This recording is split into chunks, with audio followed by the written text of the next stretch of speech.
Stronger. Imagine a world without choices. Stronger. Imagine you can't make your own decision. That wouldn't be a world for me. That wouldn't be a world for you. UIC. Tell them we're gonna be stronger. Together we can make it right. Our purpose is a better Jamaica for you and I. Gonna be stronger together. Time we all just unify. Our purpose is a better Jamaica for you and I. It is a natural right for every human being to be free. Free, so free. So the government is there to protect you and me. UIC objective is to liberate the citizens from colonial bondage, them regulation, them taxation. Rob Jamaica, we independent. Be stronger together.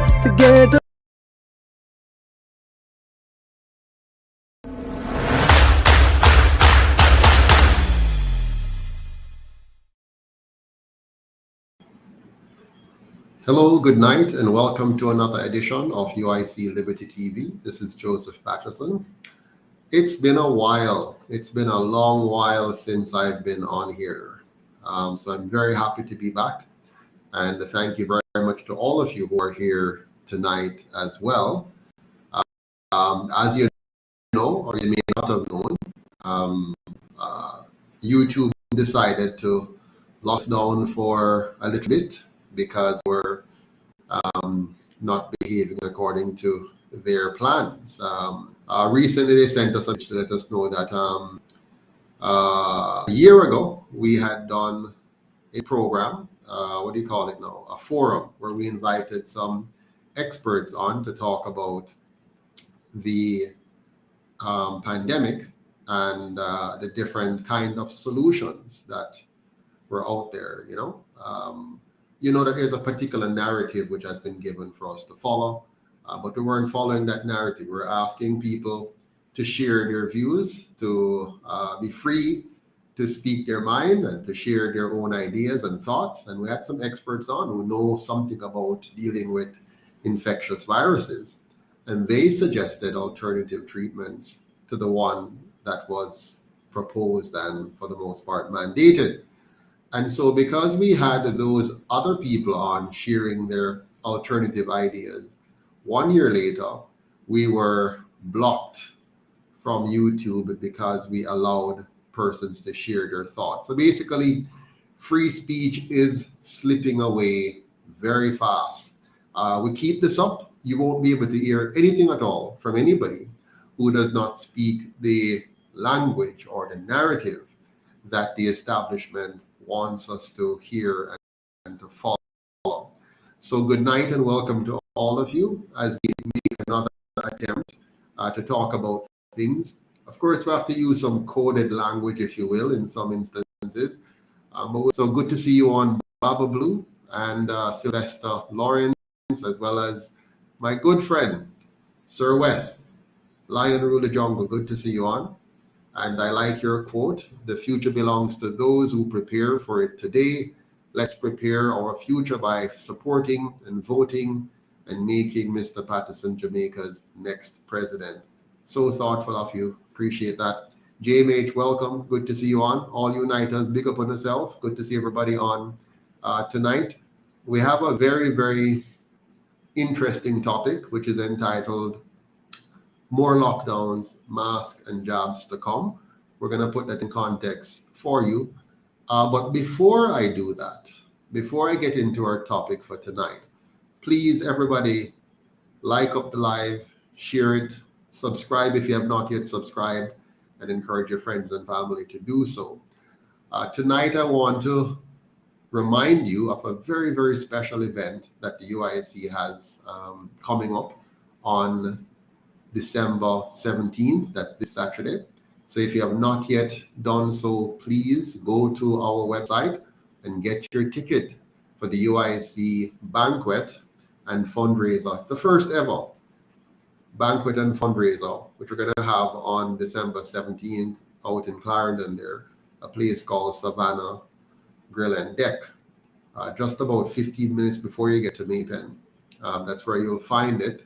If you can't make it physically because you're somewhere outside of Jamaica or too far from the location within Jamaica, please go ahead and donate a ticket anyways. It's only $35 US or 5,000 Jamaican. In fact, let me show you this. Here's my little invite to you that you can share with others. Go online to uicjamaica.com and you can purchase your ticket there for $35 US, or you can link the number 876-293-0812 and alternative payment options from one of our staff members. So please, looking forward to seeing you.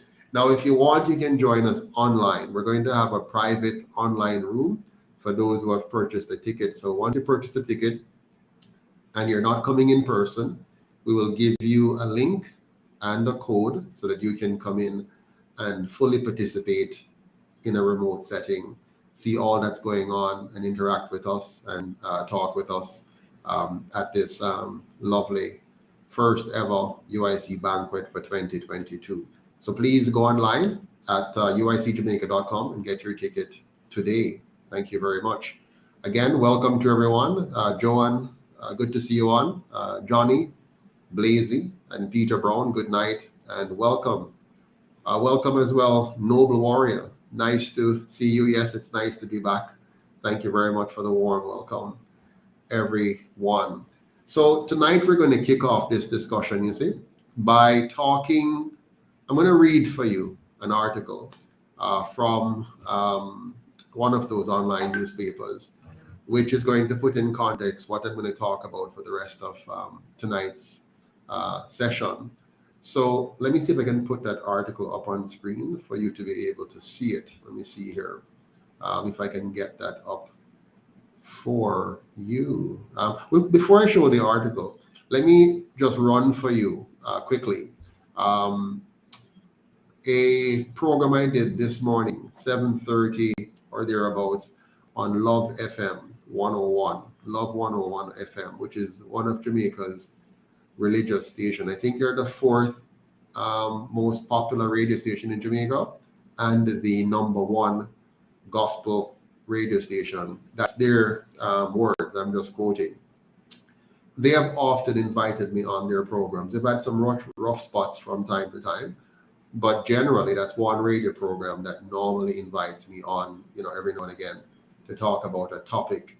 I think they probably invite me when they can't find anybody else, So, but I'm happy to take it anyway, so I can share with the Jamaican people what the UIC is all about, even if it's in one small nugget on the program. So tonight I'm going to share with you that discussion that took place this morning on Love 101 FM, and then it's going to launch us into the rest of our discussion on the topic of more lockdowns, masks, and jabs coming.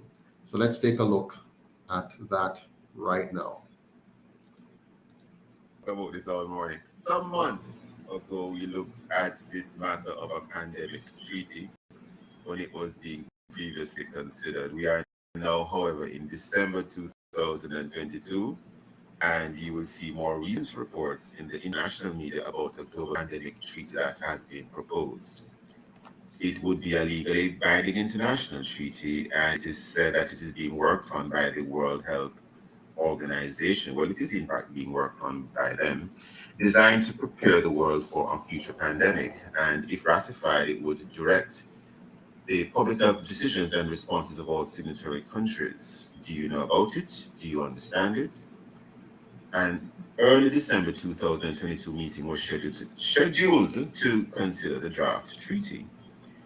And a progress report is to be delivered to the World Health Assembly in May 2023, and the final treaty is to be presented and signed at the 77th World Health Assembly meeting in May 2024. And I would preface or continue to preface by saying that there are already international health regulations, but the proposed pandemic treaty speaks to greater powers for the WHO, the World Health Organization, to lead a pandemic response, and It might still be a draft, yes, but what would this likely mean for Jamaica if Jamaica was to become a signatory to this treaty?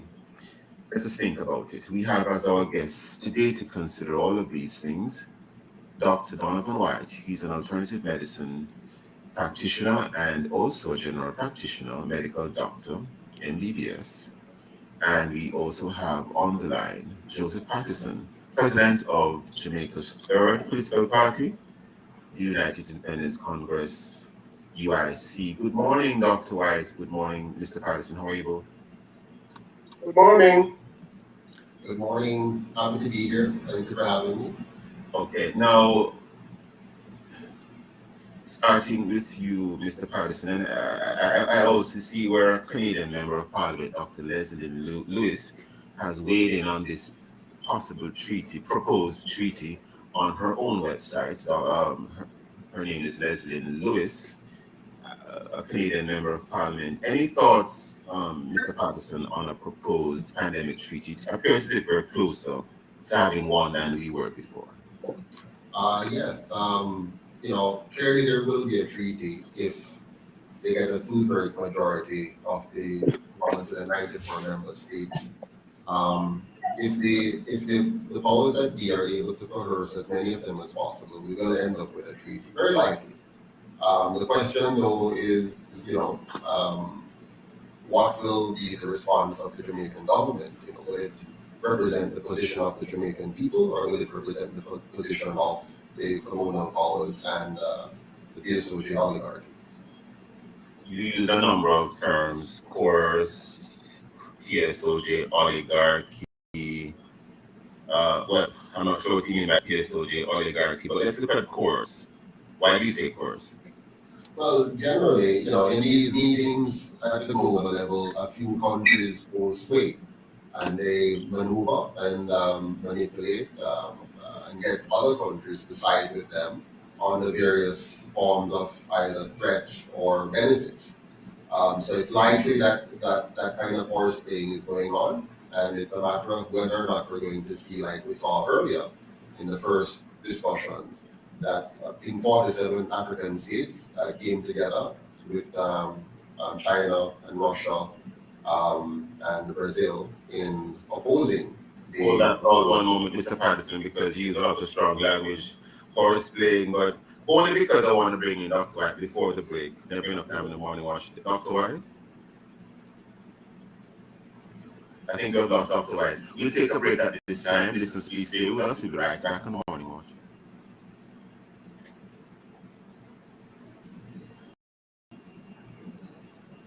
HTVC intelligent camera is designed for 20.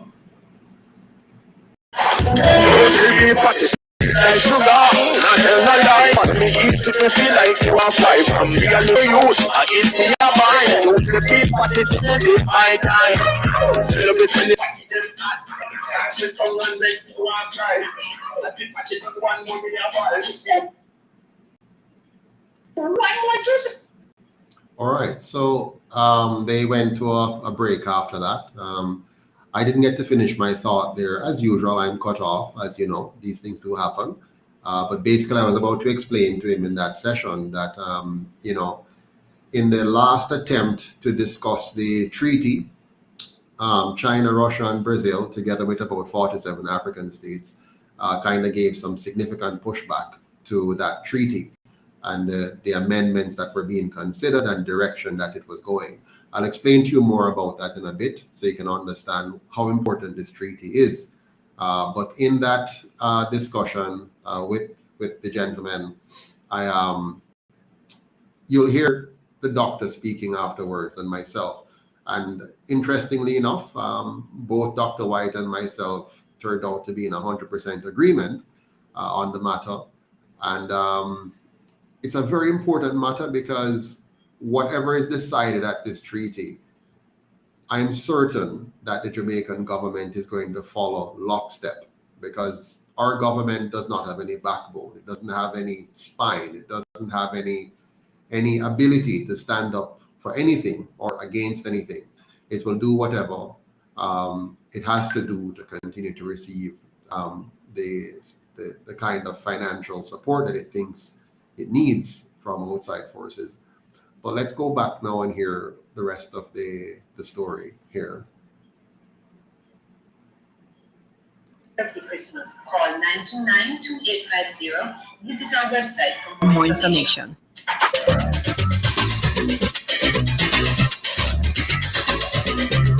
For 50 years, Under the Law has been helping you to know your rights and how the laws of Jamaica can help you defend those rights. And we continue to do this in 2022. The program is brought to you on Tuesdays by the Minister of Agriculture and Fisheries. Grow smart, eat smart. Under the Law at 6:20 a.m., 2:35, 6:45, and 9:10 p.m. on Love 101 FM. NIS pensioners, have you changed your address? The Ministry of Labor and Social Security needs to know. Complete the change. Okay, they're still not ready yet to resume. I was hoping that it would be a short ad. Yes, somebody was asking, what is a treaty? This is a treaty under which the WHO engages with countries in the case of global health issues like a pandemic. So in this case, it's more around the pandemic. But let's go back to this now. Good morning, we are the second watch, and we are looking at the topic: will there still be a global pandemic treaty? Will there still be a global pandemic treaty? Our guests are Dr. Donovan White and Joseph Patterson. Mr. Joseph Patterson is president of UIC, and Dr. White is a general practitioner, and he also practices alternative medicine.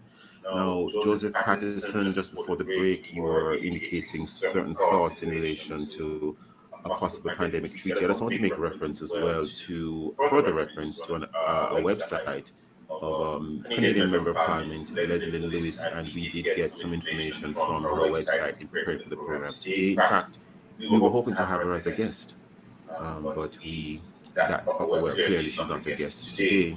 Now, she does mention on her website, among the things that she has here, there has been very little media coverage and public discussion about this monumental treaty, the proposed treaty, which once ratified would direct the public health decisions and responses of all signatory countries. She goes on to say, referring to Canadians, that is, it's vital that Canadians are aware of these global negotiations and the potential far-reaching implications for our own domestic healthcare responses in the future. Any comments on that, Mr. Patterson? Mr. Patterson? I wonder if I've lost Mr. Sorry, Patterson. yes, I share the same concerns as the goodly member of parliament.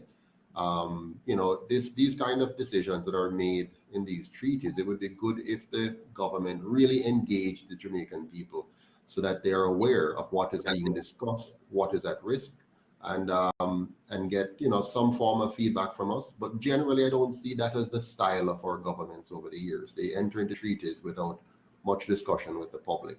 They do talk about these things to some degree in Parliament, and one of the unfortunate situations we have now is that both the government and the opposition, together with the PSOJ, are pretty much in lockstep in wanting to go headfast into the direction which is being prescribed by the colonial powers.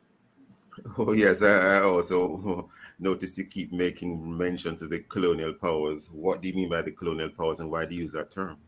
Sure, we all know that Jamaica comes out of a colonial past, and it's no secret that we have countries that are strong, powerful countries that have dictated how other countries should behave.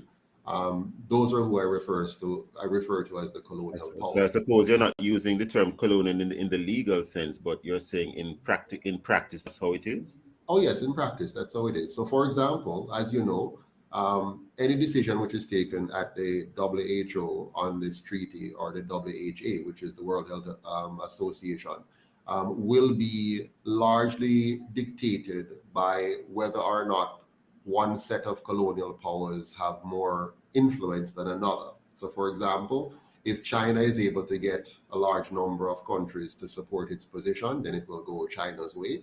If the Western countries are able to get it to go their way, then that's the outcome. So that's the kind of game that we're playing here. Now, from a Jamaican perspective, where we should have a concern is that it is clear that there's no divergence between the government and the opposition, and there's no divergence between the government opposition or the PSOJ.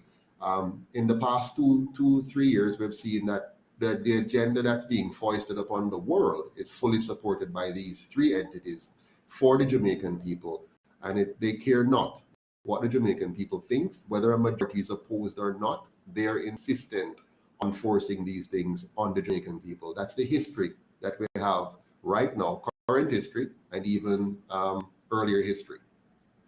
We hear you, Mr. Patterson. Very strong words, very strong language, and interesting words that you use. Well, let's bring in Dr. White. Dr. White, your thoughts, because you are a medical practitioner, and clearly a treaty of this nature, if it were to be ratified, and medical practitioners in the island of Jamaica would find themselves under that, well, having to follow whatever is required to be followed in relation to same. Any thoughts, Dr. White? Well, under conditions such as you have mentioned, it would be advisable that the government would seek consultation with the medical fraternity before they make any decision. But usually, that is what is ideal. But in the past, it has not been so. We have signed up to protocols, international protocols that concern health, and yet the medical fraternity was never consulted. Are you sure about that, or is it that not a wide enough, in your view, not a wide enough segment of the fraternity or profession was consulted? No, they would need to consult us as a group, as a body, and to get our decision on a particular item. Understood. And one recently about the Codex Alimentarius, and I had to do a lot of research to find out that we have already signed it. And yet I am a medical practitioner, and I don't remember having any consultation with the government about that particular issue. Yes. Yes. So this would be no different as far as I'm concerned. Yes. And in terms of consultations in this regard, well, first of all, Dr. White, do you think such a treaty would be necessary? The treaty, as far as I'm concerned, is a sly way of shifting power, political power, from those who have been elected or nominated to a private group of people. The WHO is a very private organization. It is not a very democratic organization. And whoever makes the decisions for the WHO are individual decisions. It has nothing to do with group or policy decisions. So I would love for people to understand that they're using fear tactics to coerce people into thinking that this is the right way to go. It is not necessarily in anybody's best interest, except for the few who are making decisions on behalf of the WHO. Well, they might argue that they're doing it for the benefit of humanity. And they argue like that from a standpoint of fear, because they get everybody to live in fear, thinking that, oh, there is this wonderful pandemic that is coming on that is so dangerous that only us can save you. And as long as you believe that, then you're trapped, you're doomed. Mr. Patterson, Yes, sir. two things come to mind as we are about to wrap. The whole idea of democracy and the whole thing of sovereignty. Any comments you want to make before we wrap, sir? Because go ahead, sir. Yeah, I just want to first of all acknowledge Dr. White's position as mine as well. I perfectly agree with everything he has just said. And really, this process of the WHO is an undermining of local democracy. It's an undermining of the sovereignty of countries, and it's an undermining of the sovereignty of the individual. Sovereignty as it relates only to health, though, or no, it's, these things are a precursor to other things. All of these things are connected, whether it's the NIDS or the CBDC or and censorship and SOEs. All of these things are connected. The whole goal of some people is to control the lives of others and to control their resources. We've seen this over the years. It's nothing new. This is just a more modern form of the same colonial mindset and colonial approach. And whether it's using modern technology to control or old school technology to control, it's still the aim to control and to not allow people the right to their life, liberty, and property. You know, you made mention of the island of Jamaica. You made mention of Jamaica, more specifically, Mr. Patterson, in the discourse so far. Jamaica being a relatively small country, how much of a say do you think we really have, practically speaking, to not go along with some of these things? We have a great amount of say. You know, I'm so impressed by smaller countries like Singapore with 1/15 our size, who have been able to punch above its weight because of its leadership. We in Jamaica tend to have, what do you call them now, lucky leaders who just follow everything that is said by everybody else so that they can get a little money. We need leaders who are willing to stand up for the Jamaican people, be proud, be forceful, be, diplomatic, but not just roll over and play dead and say, give me some money and I'll do whatever I want to, whatever you want to my people. We must not have leaders like that. We need leaders who are willing to stand up for the rights of Jamaicans and who are, skilled to be diplomatic, but at the same time, not willing to just turn over our sovereignty to others so easily. Yeah, so in exchange for getting whatever funding to do whatever is required from a health perspective, you're saying Jamaican leaders, and I think you mean across political parties, are likely to sort of accept whatever they're being nudged to accept. Yeah, they'll accept whatever. whatever they, as long as there's money involved, they'll quickly sell us out. Any final thoughts, gentlemen? I think we're almost totally out of time. Dr. White? Yeah, I'm just advising the nation that we need to be careful about joining these, about making these kind of decisions. They should be democratic and they should be based on the will of the people. Consultations. Mr. Patterson, any final thoughts? I just want to echo again what Mr. White has said. We need to have a process that fully respects the rights of the Jamaican people collectively and individually. I have to leave it there this morning. I want to thank Dr. White and Mr. Patterson for joining us.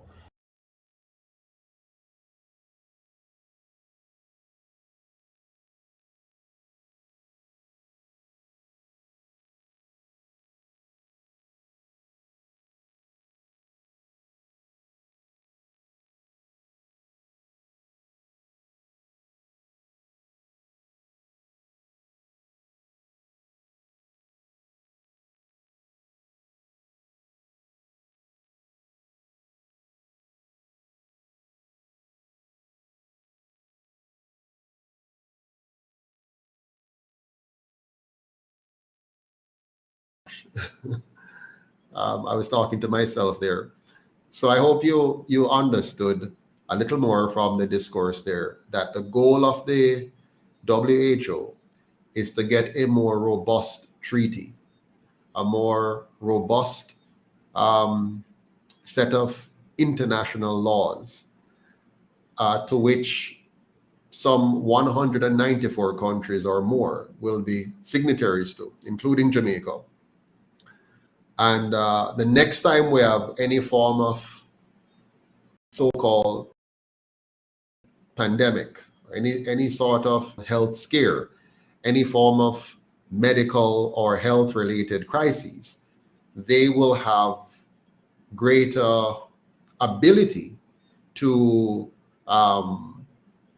get their way.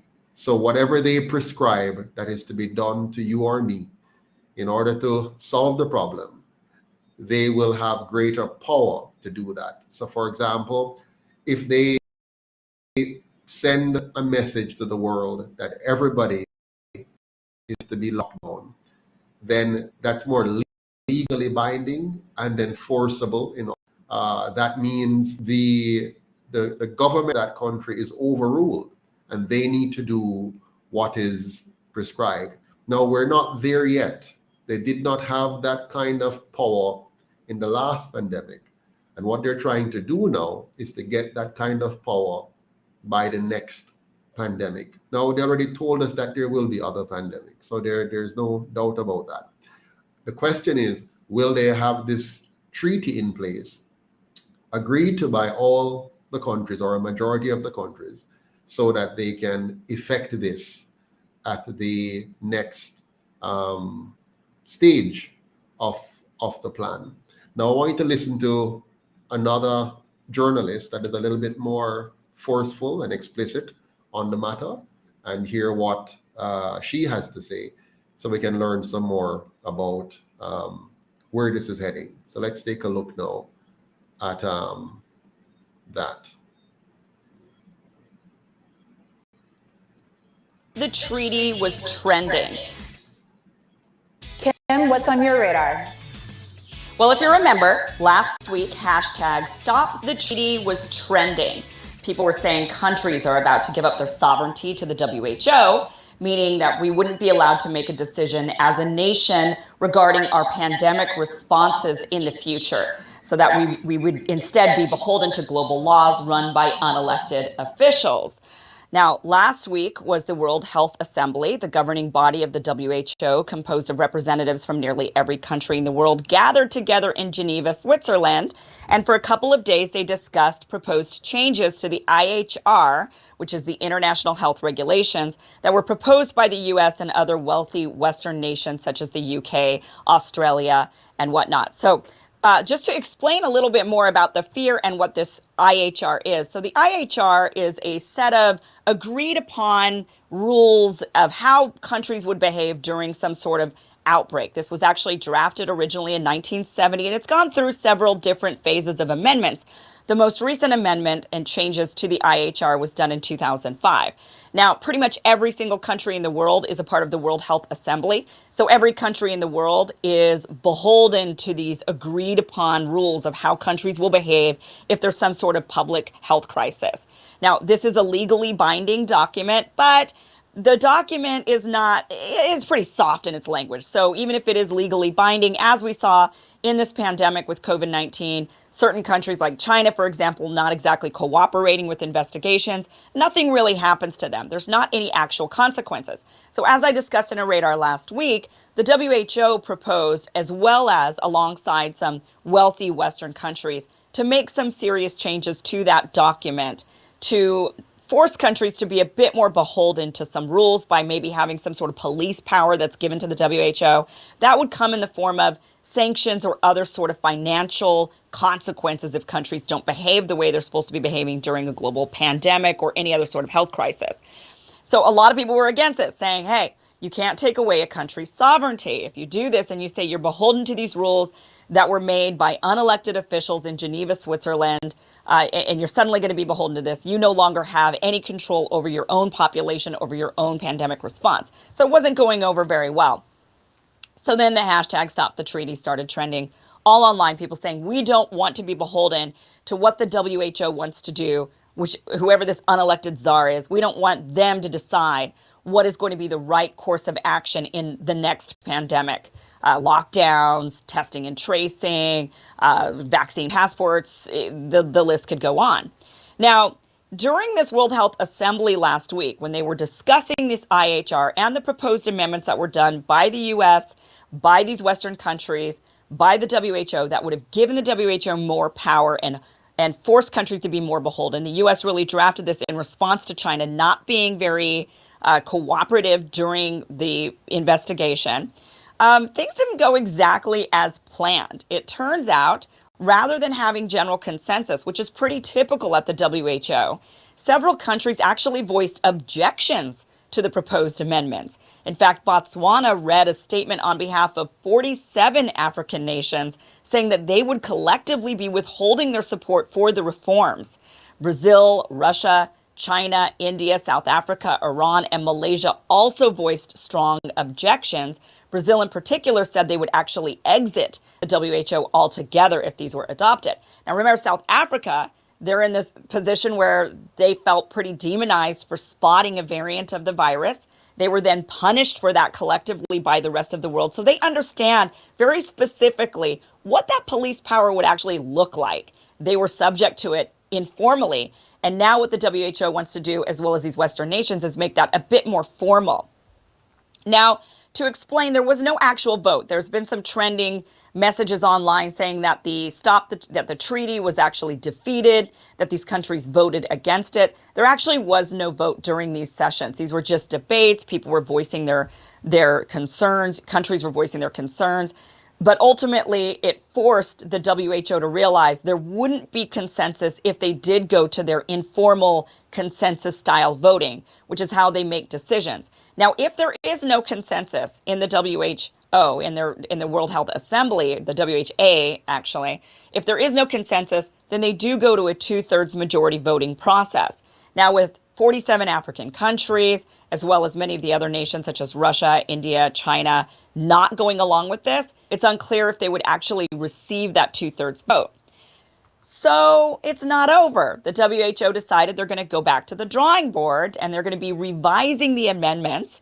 They have a new group who's going to be making what they're calling technical recommendations on the proposed amendments, which will be then resubmitted along with the pandemic treaty at the 77th Health Assembly meeting in 2024. So they're going to still continue on with this. This was not defeated. We will be hearing more about attempts to modify the IHR. Western countries will, of course, continue to go in there, try to modify it to their benefit by really sort of, it seems obvious that the goal of these Western countries is to target China, quite frankly. That is why they wrote up the amendments the way they did, is that they want to be able to punish China, go after China if China doesn't behave in future pandemics. Many viruses are first discovered in China, originate in China. Many of them also originate in India. It's because they have very, very large populations that are very condensed together. So it would be a way with these amendments and this new police power to the WHO to maybe go after China. Now, one thing I want to bring up that's kind of interesting is if you look at the list of countries who actually opposed these new amendments, many of them are very friendly to China. So this effort very well could have been China on the back end, going around to all of the countries that they've been very friendly with and saying, we don't want you to go along with this because we really know that this is just an attempt by Western nations to have another tool in their toolbox to come after us at some point rather than actual warfare. Right, we would sanction China and do all of these other sort of non-combat style of warfare that we do against other countries such as Iran and Venezuela. So when you look at that list, it's interesting that many of these countries oppose, that those countries are the ones who are more, who are closely aligned with China. The countries that were going along with it were the ones that are more wary of a rising China. So that is interesting to consider in all of this. But one thing that's also really interesting is the fact that so many Republicans here in the United States, and Republicans are typically the ones who are very hawkish on China, but actually here in the US, it was Republicans who, in a way, without really knowing, sided with countries such as Russia, Iran, India, China, and those 47 African nations who are very friendly with China. They, in a way, sided with those countries without realizing it because they've been proposing new legislation here in the United States that would actually override any sort of treaty that the U.S. were to agree to at the global level. So that is something that's really interesting, is that there's this now, the Republicans sort of going along with this without realizing that China's also going along with this. I'm curious, Bree and Robbie, what your take is on that, with China being so as influential as it is in all of these other nations because of the investments, the very large investments they're doing in Africa, the friendly relationship that they've been having with all of these countries that we as a nation have demonized over the course of decades. We've gone after them in a variety of ways, and that has pushed them towards China. And now it's interesting that Republicans were also very against this treaty. I mean, look, I'm against it too. I'm not a Republican, nor am I, despite what some people might say online, an activist for China or Russia or any of these. But the reasons for many people on the left in particular, screaming about this, saying this is horrible, we don't want this, we don't want to agree to this, is because they'll say, we don't want to have to give up our individual freedom to global elites. And people on the right on the right and left saying that, coming from both sides, more of an anti-establishment sentiment. So what do you make of all of this? Well, at first there was criticism. Donald Trump did criticize the World Health Organization for being too deferential to China. For a little while, I know Pompeo did as well. It's that figure, Tedros is, I believe, his name. Yeah. Was accused of being too close to China. Now, more recently, he's been critical of China, and he actually criticized the Chinese zero COVID policy, and that was his criticism of that was censored on the Chinese social media, the chat functions. So I think it's just shifting a little bit from the World Health Organization being maybe too deferential to China to now being finally a little bit opposed to them, and maybe that helps explain why some of these people are ending up on different sides of this. But yeah, I agree with you. We don't want to be obligated to do anything, the World Health Organization, which, it's great. I think that they're criticizing the zero COVID policy right now because that policy is insane and what China is doing is insane.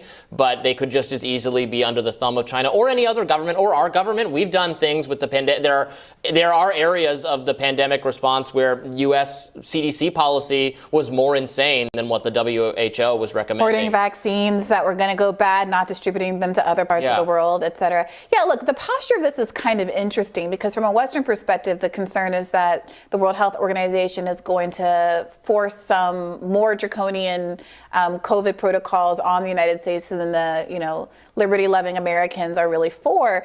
But the idea that China it's going to be used to control China is interesting, given that they do have a zero COVID policy, and they are probably much more aggressive in their approach than what the World Health Organization would ultimately. We were too on masks. The World Health Organization did not recommend masks for children, for school children, nearly to the same extent our own CDC.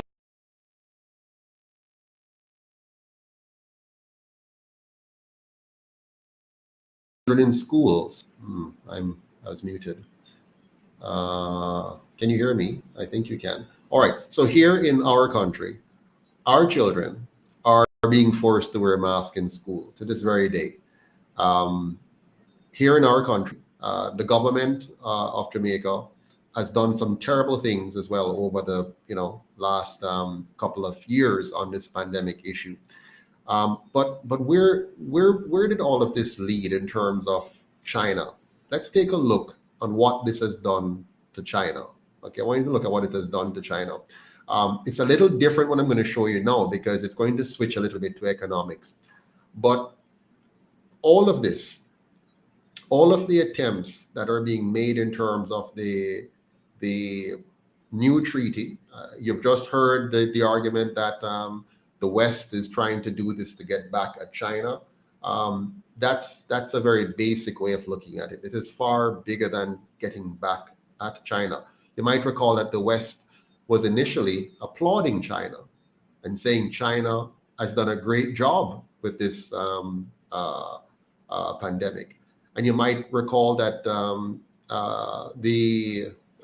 what's his name, the Fauci fellow, he has actually continued to this day to be supportive of the approach that China is taking in its zero COVID policy, which is just creating havoc for its economy and really hurting the Chinese people for other factors, which I'm not going to get to tonight. But the essence of all of this is that the treaty in question is going to give the WHO tremendous powers to completely overrule the decisions of the elected government people. So an unelected body, which is controlled by people you may or may not know, will be able to make up rules and make decisions and have those measures, draconian or not, be imposed on us here in Jamaica. And we will have no say and no control in the matter. And the fact of the matter is that our leaders will, I can assure you, will be signing off on this. The current Prime Minister or the leader of the opposition, if he should become Prime Minister, will be signing off on this because the PSOJ Oligarchy in Jamaica will be in full support of these measures because they want nothing to affect their business operations in Jamaica. And if the Jamaican government should ever decide to stand up on behalf of the Jamaican people, there will be sanctions placed against us. And those sanctions are going to hurt the PSOJ oligarchy and their business. And so they will never side with the people of Jamaica. As far as they're concerned, You may all be injected. You may all be locked down until you're injected. You may all be masked up forever because they don't care as long as they get the money that they want. Now, let us take a look at what's happening in China. I want you to take a look at what is happening in China. Let me see if I can get that for you. Give me a minute. Now, this is very important because what you're going to see that is happening in China is that the approach of the Chinese government is equivalent to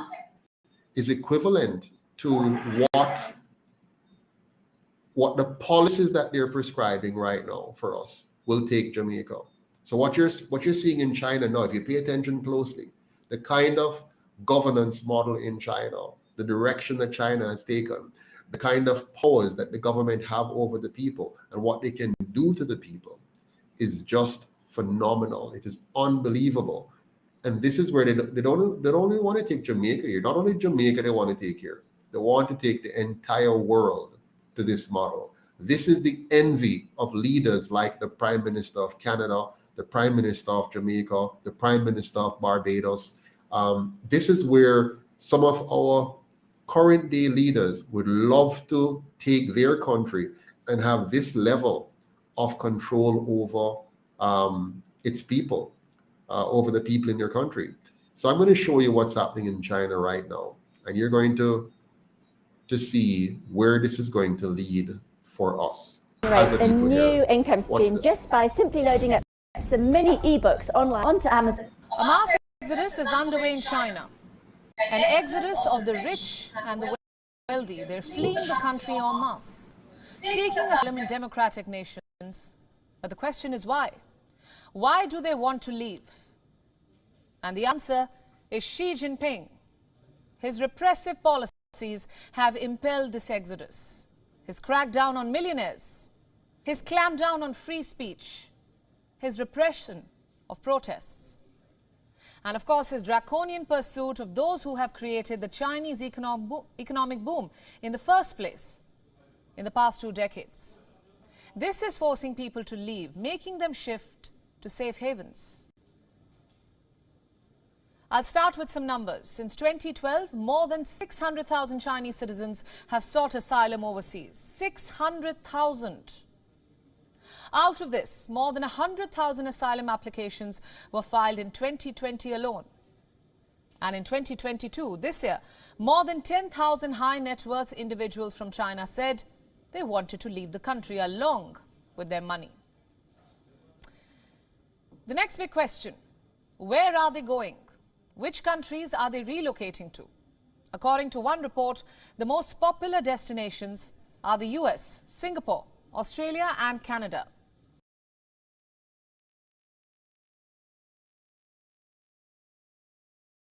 Did you see that? Isn't it amazing that one of the countries where Chinese want to leave and go is Singapore?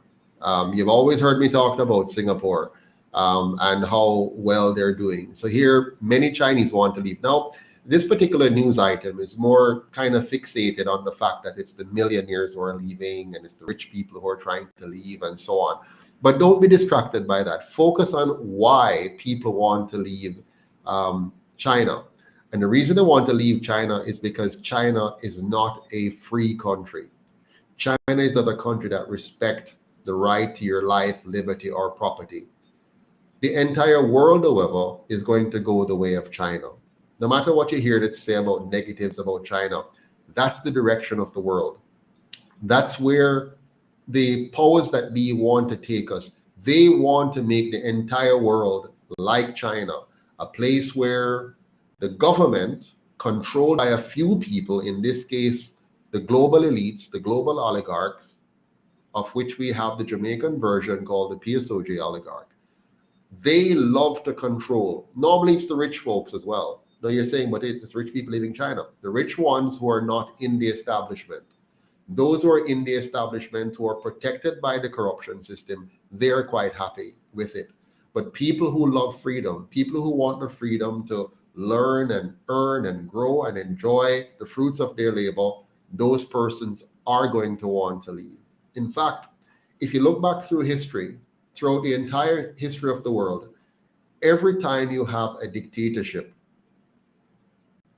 you always have the people of that country trying to leave the country. You look back, all the countries that have gone the way of some form of dictatorship, the people want to leave. Now, today we're under a scheme which is trying to get us to dictatorship in various forms, not in the straight path that you would have heard in the past, communism, socialism, whatever. Now it's a bit of a tricky navigation to it, a technocratic approach to that navigation. So let's read some more, and we'll come right back to what I'm saying here. Let me show you some reports now. This one's from the 11th of December. It says that Canada is witnessing a spike in emigration of Chinese nationals. This year, there was a 15% rise in applications from Chinese nationals. Canada's Department of Immigration and Citizenship apparently received more than 9,925 applications, and they were all for permanent residency. Look at this report now. It says that after Xi Jinping's re-election as president, online searches for ways to leave China have exploded. Last month, more than 60 million people searched for information on WeChat.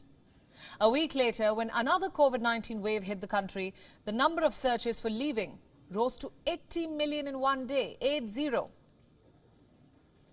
Another report says that the rich Chinese worth over $48 billion want to leave, meaning they want to leave China with their wealth worth $48 billion.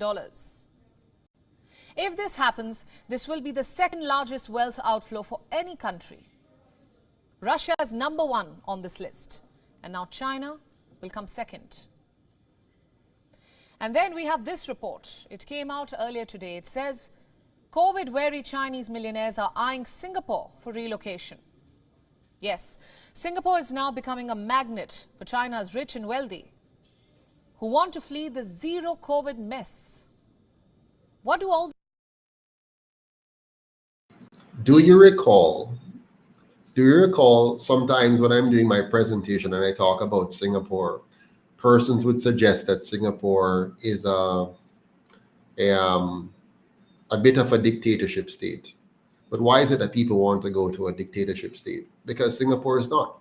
Singapore is one of the freest countries in the world. It's not perfect, but it's one of the freest countries in the world because Singapore's leader, Lee Kuan Yew, understood the value of a free market economy.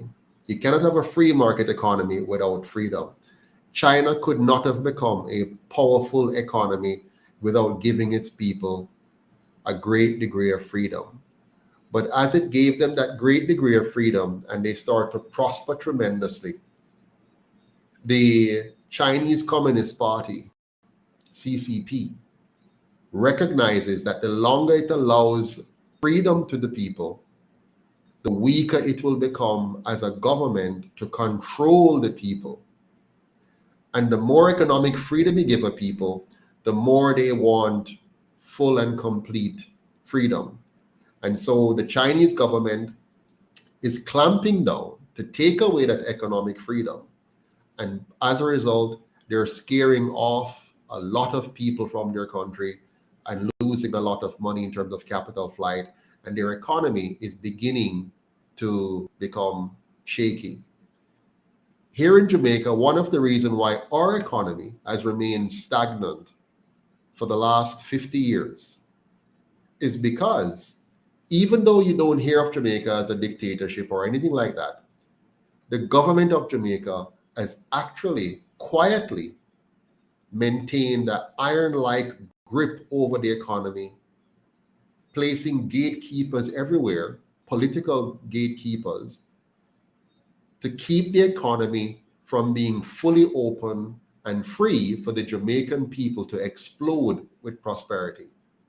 Because of the iron grip of the government in our economy, deciding who can get in and get out, who can get access and not access, and using all kinds of regulations and red tape while pretending to be a free and open economy, is actually a very closed economy designed to give the wealth primarily to a few while exploiting the vast majority of our people with low wages and regulations that oppresses small business and protects big business.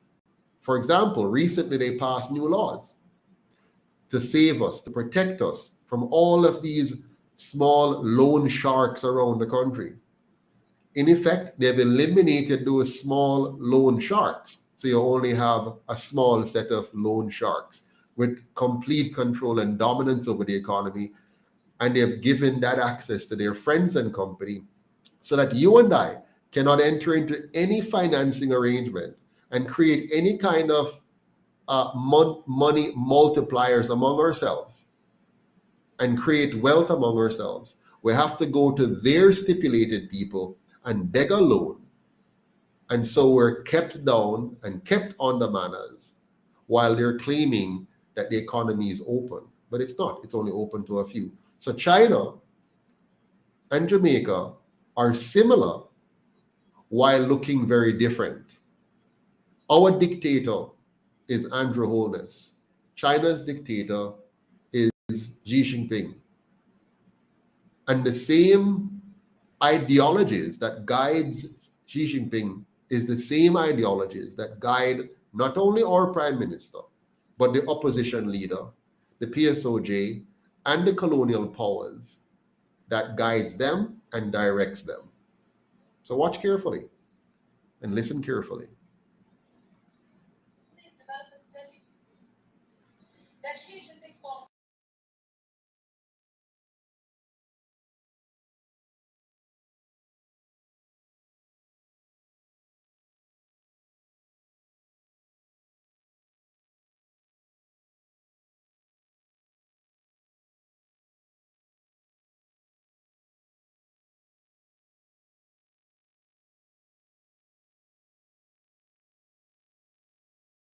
There's zero COVID. These restrictions have upended daily life, imposed and becoming a magnet for China's rich and wealthy who want to flee the zero COVID mess. What do all these developments tell you? That Xi Jinping's policies have failed. There is a deep sense of discontent running through Chinese society as of now, not just in the lower strata, but also among the rich and the elite. You see, they want to feel a sense of safety and security, a sense of normalcy, a sense of belonging. Unfortunately, they don't feel any of this in Xi Jinping's China. There are many reasons behind this. To start with, there's zero COVID. These restrictions have upended daily life. They have imposed an abnormal life on the people of China. It's a story we've covered repeatedly on the show. The crackdown on protests, it has further fueled fears in the public. People have started worrying about their future in the country, whether they will ever be able to live normally again. They've started perceiving zero COVID as a tool to not just stop the virus, but to control the society. The second reason is the worsening credit crisis. Companies are defaulting on their debt, especially in the real estate sector. The Chinese government is reluctant to help distressed firms. Reason number 3 is China's crackdown on the wealthy. Since last year, Xi Jinping has pushed for what he calls common prosperity. The objective of this is to redistribute China's wealth and narrow down the country's growing wealth gap. Naturally, for the rich, that is bad news, because they are worried about losing their fortunes. These fears are not unwarranted. Just look at what China is doing. Under the goal of common prosperity, prominent chief executives have been forced to step down. 2 of them, Wu Yajun and Pan Shi, have resigned in recent months. A similar trend was seen in the tech sector too. Richard Liu of JD.com, Zhang Yiming of ByteDance, the parent company of TikTok, Su Hua of Kuaishu, and Jack Ma of the A&T Group, they all left their positions. Their exit happened after the Chinese state began a crackdown to rein in its people. The charges against them are appalling. Take the case of Sun Dao, an agricultural mogul. He has been put behind bars. His crime? Gathering a crowd to attack state organs, obstructing government administration, and picking quarrels and provoking trouble. These are the charges. They're used often by the Chinese state to go after any and every critic. Sun was an outspoken supporter and a friend of Chinese political dissidents. He has been punished with an 18-year-long prison term. And why just the billionaires? In the 8 years that he has been in power, Xi Jinping has ordered a sweeping crackdown on everybody. Activists, journalists, lawmakers, celebrities, minorities, dissenters. No organ of the Chinese state has been left untouched by the president's purge. It doesn't matter who you are, a citizen, a billionaire, or a lawmaker. The state will put you behind bars in Xi Jinping's China at his whim. So it shouldn't come as a surprise then that Chinese citizens are leaving their country in droves. Beyond World is One is now available.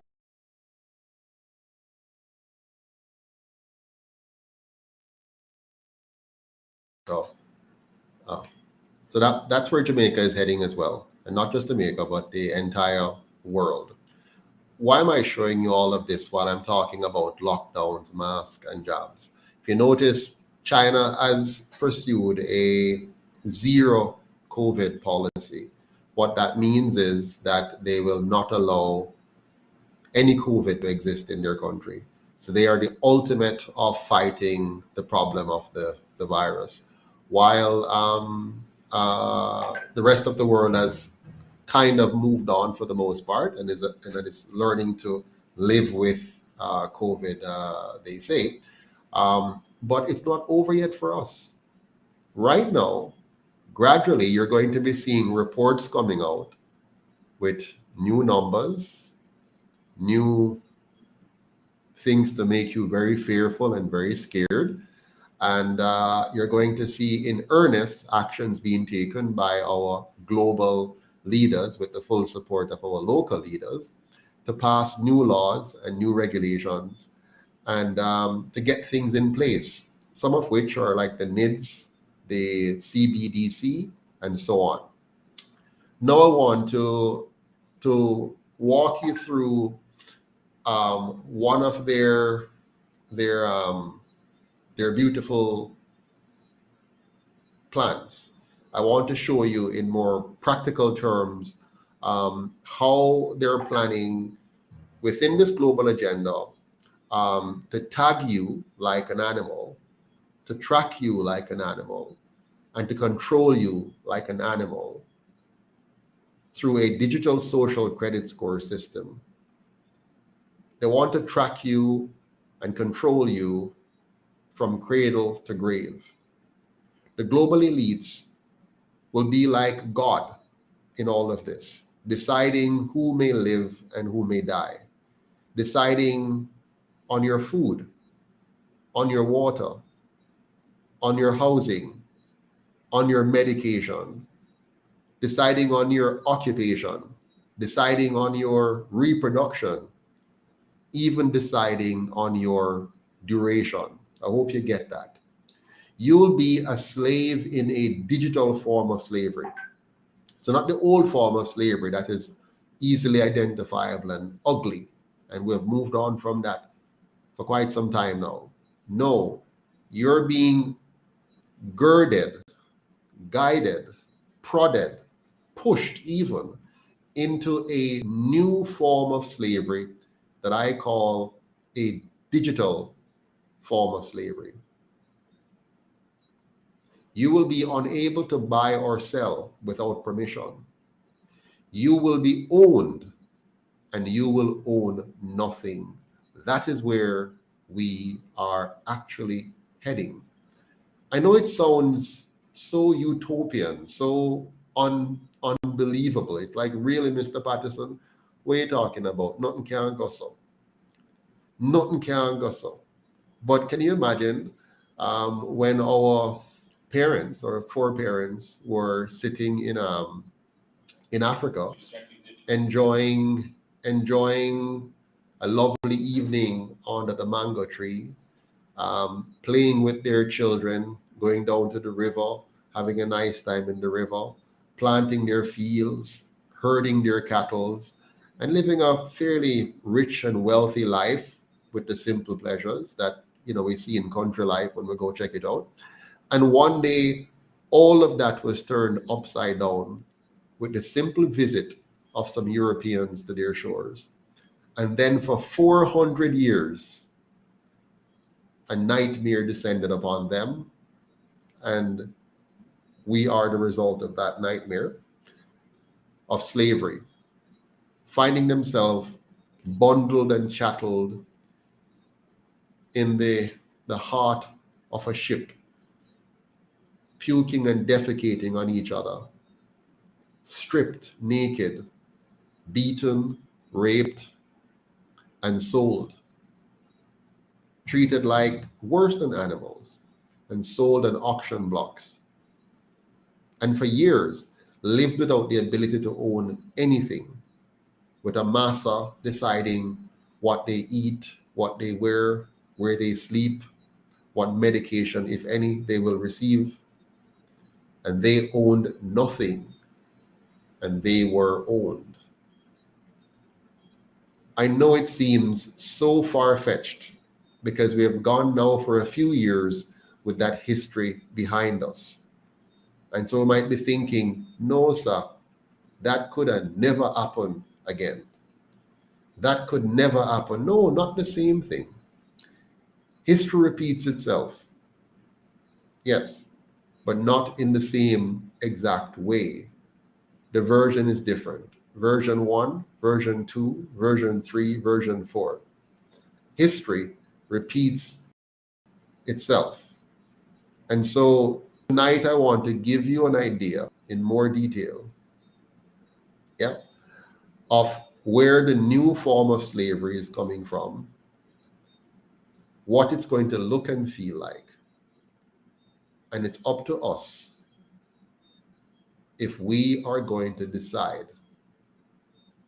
to fight that like Nanny and Sam Sharp and Bogle and Garvey and Gordon, or if we're going to succumb to the trick and find ourselves in shackles because we trusted Buster and Norman and JLP and PNP, because we trusted the plantocracy and the options they have given us and paid for and tricked us into voting away our rights and even killing each other for one or the other side of the coin. Tonight, I want you to listen to this carefully. Listen to this carefully. Thank you, Mr. Acting Deputy President. Australian cities are becoming digital surveillance precincts, with so-called smart city programs being rolled out across the country. Invasive technology, facial recognition cameras, licence plate readers, smart lights, smart poles, smart cars, smart neighbourhoods, smart homes and smart appliances, all connected to wireless networks and communicating with each other. So what's wrong with that? Technology is good, isn't it? All this is for your safety, security and convenience, isn't it?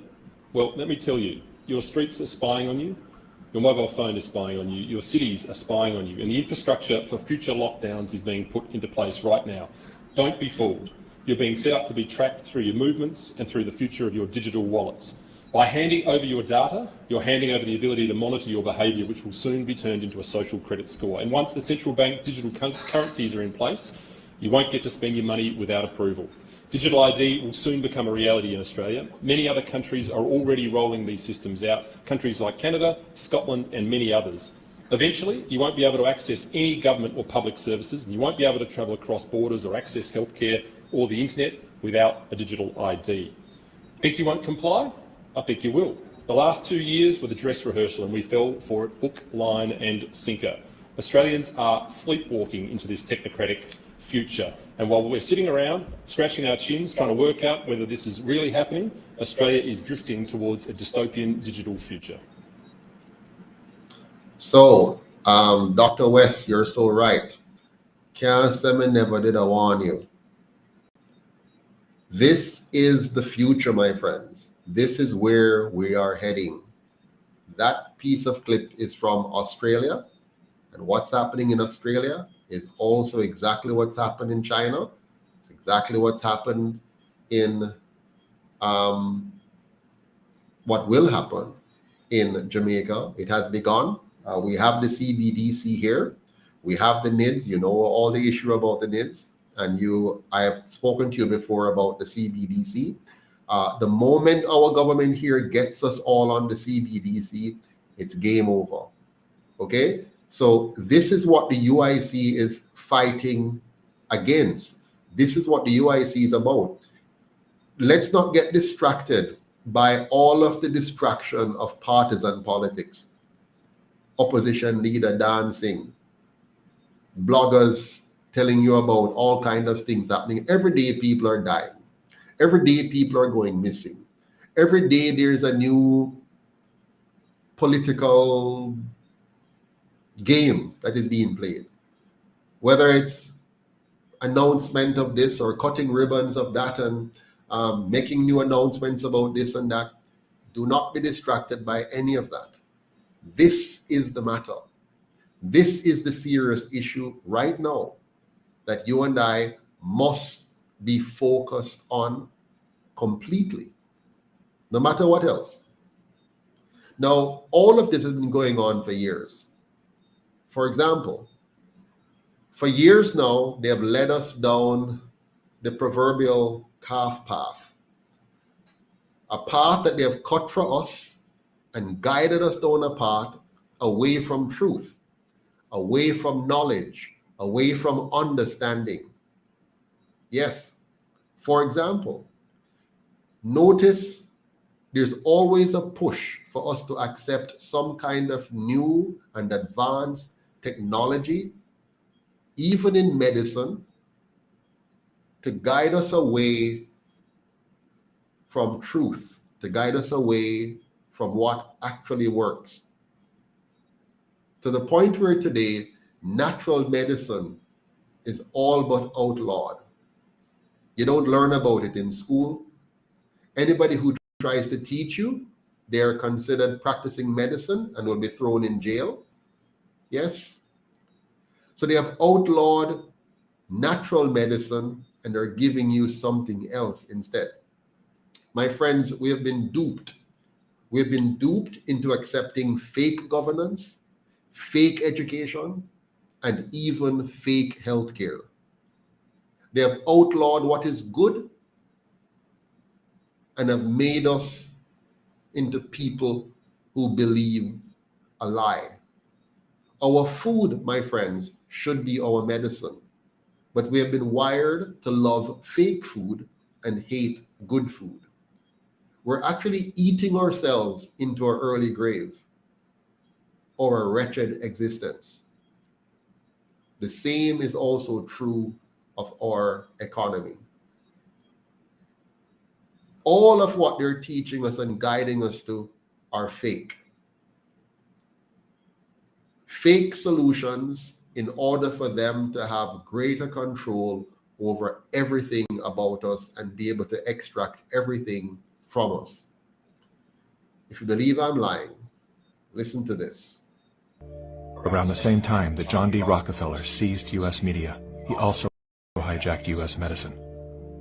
When it was discovered that drugs could be produced from petroleum, America's top oil mogul ordered his army of propagandists to invert reality accordingly. Medicines used for thousands of years were suddenly classified as alternative, while the new, petroleum-based, highly addictive, and patentable drugs were declared the gold standard. After buying the German pharmaceutical company that manufactured chemicals of war for Adolf Hitler, Rockefeller leveraged his political influence by pressing Congress to declare natural healing modalities unscientific quackery. Rockefeller then took control of the American Medical Association and began offering massive grants to top medical schools under the mandate that only his approved curriculum be taught. Any mention of the healing powers of herbs, plants, and diet was erased from most medical textbooks. Doctors and professors who objected to Rockefeller's plan were crucified by the media, removed from the AMA, and stripped of their license to teach and practice medicine. Those who dared to speak out were arrested and jailed.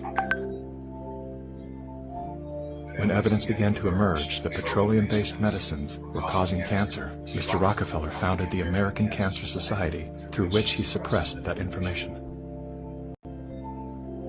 John D. Rockefeller is duly credited as the founder of the pharmaceutical industry, and the reason that medical error is currently the third leading cause of death in America. This is not an indictment against doctors. More than anyone, they are under the stranglehold of the single largest lobbying power in Washington. Every year, the pharmaceutical industry spends at least twice the amount as big oil to influence laws, policies, and public perception. Thanks to Mr. Rockefeller, the architect of American monopolies, no industry has more power over our lives than Big Pharma.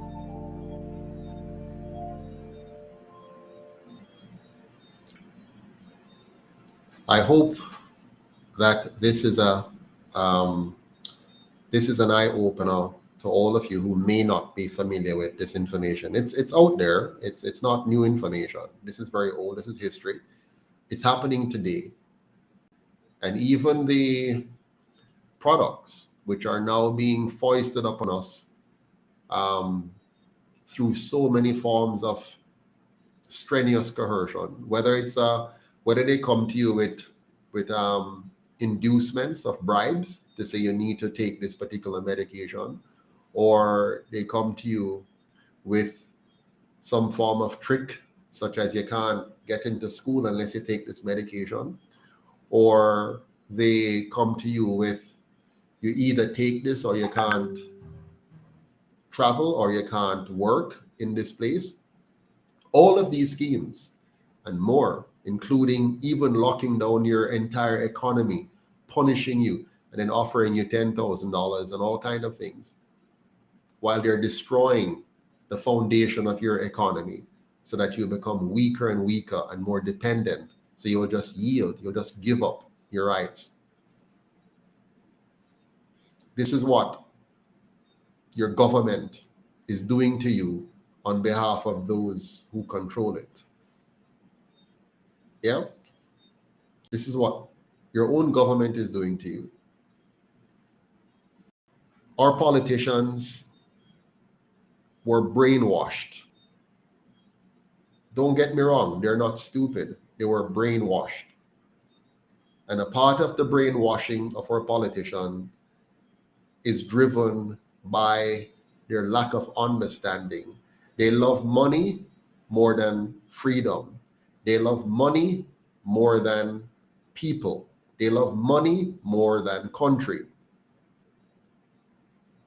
They want unearned gains, and so they'll do anything to get it. Our politicians are brainwashed, and they in turn brainwashed our parents, who brainwashed us, and we brainwashed our children, and they will brainwash our grandchildren until we all become fully dunce, learning to fight and kill each other instead of fighting for good governance, instead of fighting for unity, instead of fighting for the right to own the property that belongs to us.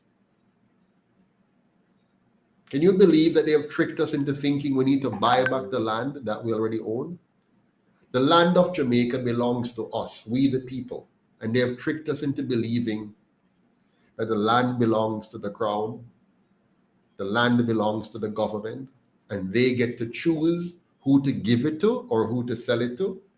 So the government gets to give our land to foreign companies to dig it out, rip it up, poison it, and extract our minerals from it and export it out of our country and leave us and our farmers in poverty and destroy our water and our air quality and harm our people and tell us about that is development and progress.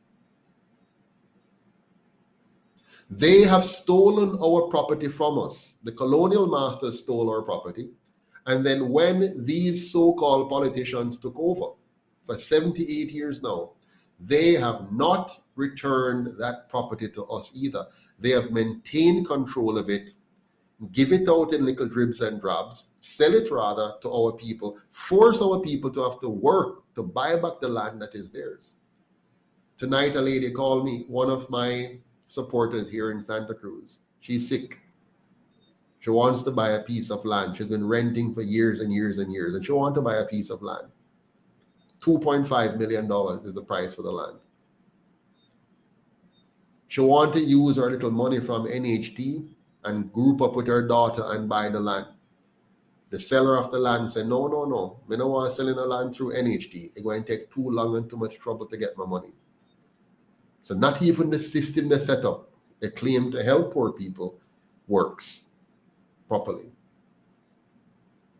And this woman is slaving for years to buy land that is her birthright. She's entitled to the land. But they trick us. And many of you listening right now will struggle. You're struggling. What Mr. Patterson mean? Because you have been tricked into thinking that you don't own the land. The land belongs to the government and you must work hard and buy that land. You must kill yourself to buy the land that is already yours.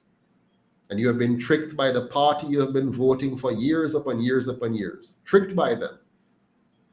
Some of us have, I buy land. I have bought land. I have 36 acres of land. And I had to slave to earn that money, me and my wife, to be able to buy that land. The land of our ancestors. The land of Kodjo and Nani. The land of Paul Bogle and Sam Sharp. The land of Marcus Garvey. We have to fight to earn money to buy back that land. And then, if we buy it, we have to pay a rent for it forever as property tax. Think about it. So they tricked us because they know that without property rights, there's no freedom, no liberty. If you don't have property rights, and that's why they want to take it away. That's why the ultimate goal now is to get us back to the states where you have no property, not even the rights of your own body. They want to take away even the property of you. Can you imagine? Not just the land that they stole from you. They want to take us back to the point where they own even our bodies. They want to take away your body. Without property rights, of which your body is the first, you have no freedom. Without physical property, owning land, owning building, owning assets, owning your money free and clear, without property rights, you have no freedom. Without economic freedom, we're simply living as economic slaves. Without economic freedom, it's simply economic slavery. If you think me a lie, listen to this. Because with no solutions whatsoever. When the face is beautiful and the software is not working, hardware suffers. When a country is beautiful and the thinking of the country is not right, the resources of the country are always at stake. Our business, therefore, is firstly to change the software, the quality of thinking. I don't care what you call it. You can call it motivational speaking, you can call it wafflers and talkers with no solutions. But what solution can I give you when you can't think right? If right now I give you 10 million US dollars, is it not true that in the next 5-6 days, your house will be full of things? Will you even think of opening and starting a business? No. Because the African mind thinks that money is equivalent to expenses. And buy it. So our job as forerunners right now, it is to rewire the thinking of the African children. That's not motivation as far as I'm concerned.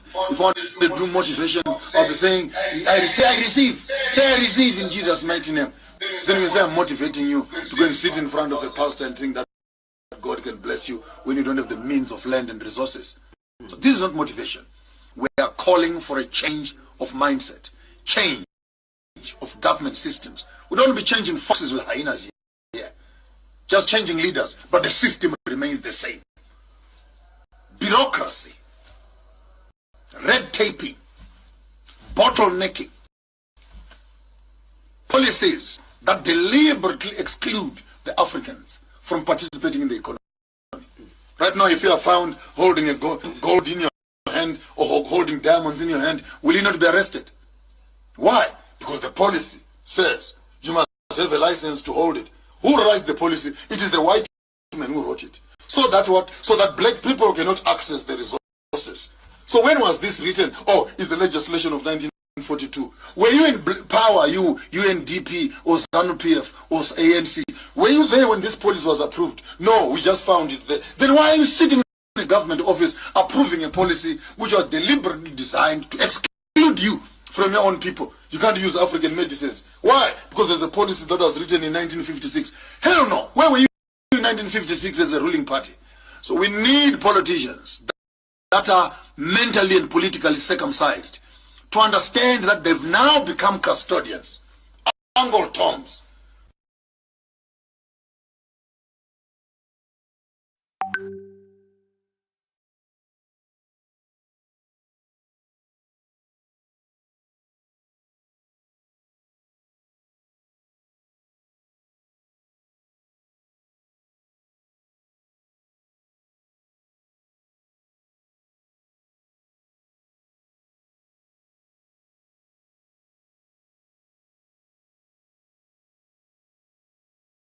And the trap of the PNP. That is the kind of thinking that we need. This is the kind of thinking that we need, my fellow Jamaican. This is the kind of thinking that we need to free the minds of the Jamaican people, the minds of the African people, the minds of all the people around the world, because believe it or not, they're not just coming after the black man this time. They're coming after everyone. They want to control every single solitary man, woman, and child, black, yellow, brown, pink, white, whatever you are. But first, my friends, we have to make sure that we free the African, the black man, the Jamaican. And so this is the kind of thinking that the UIC wants to permeate the minds of the Jamaican people. This is the kind of thinking we want to occupy your thoughts. We want you to realize that the laws that we're under, the constitution that we're under, the education system that we're under, the governance system that we're under, all of it,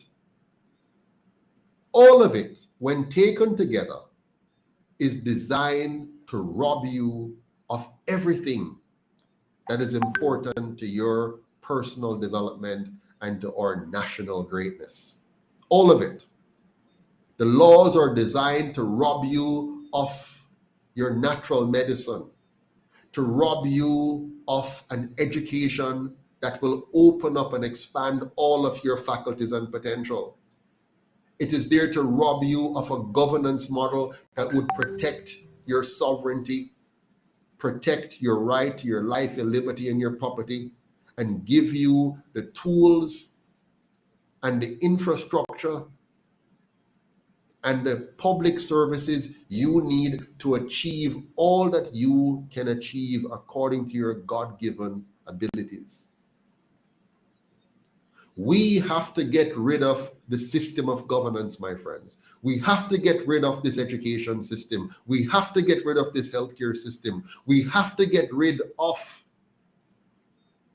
these two parties that have worked on behalf of our enemies for the last 78 years. They have never worked for the Jamaican people, and it doesn't matter who they put as their leader. Don't be fooled by the next fresh face they put at the front. It's not the face that matters. It's the system, the philosophy, the ideals that they represent that matters. They are committed to our destruction step by step. And we are going to do something about it, or they're going to do something about us. Here is the living truth, the fact. Right now, today, we have lost control of our right to life, liberty, and property. And because of that, others are now deciding for us. and have gotten used to the idea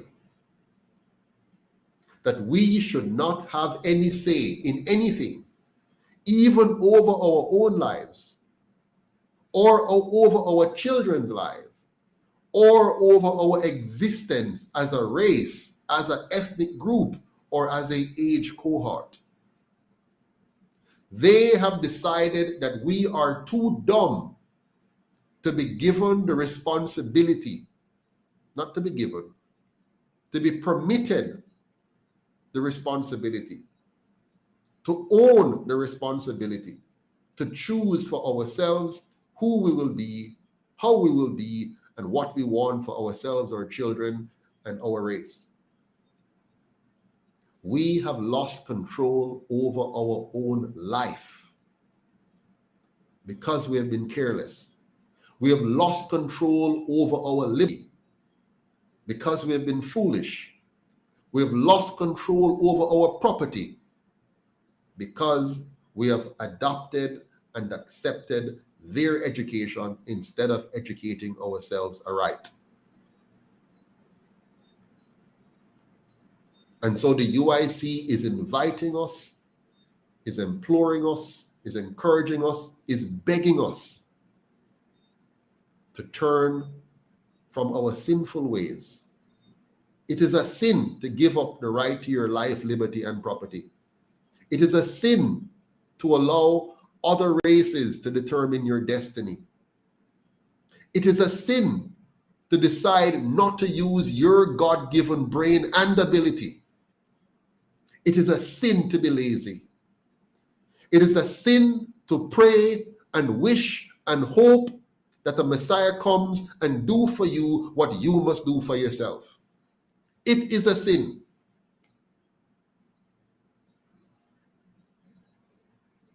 And God is not going to help us unless we help ourselves.